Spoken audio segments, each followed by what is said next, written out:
Welcome to the banker lamp. Please enjoy the video. You need a safe enclosure and the first care steps now.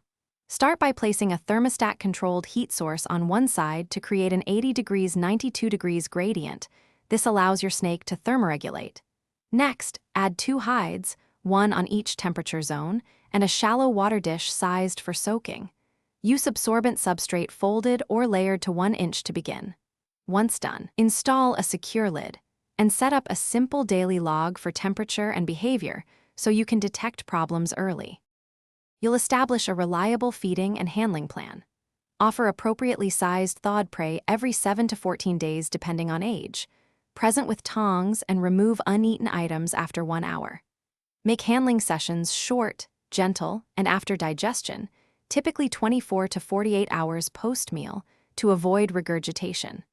Monitor humidity at 50%, 60%, and provide a humid hide during sheds. This prevents stuck sheds and respiratory issues. Make sure to log feedings, weight, your finishing care setup, and learning how to troubleshoot.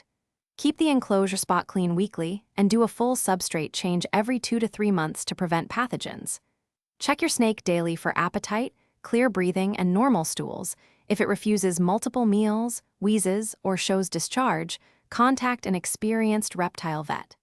If a shed is stuck, soak the snake 15 to 20 minutes, provide a humid hide, and gently assist with damp cotton if necessary. If problems continue, escalate to professional care.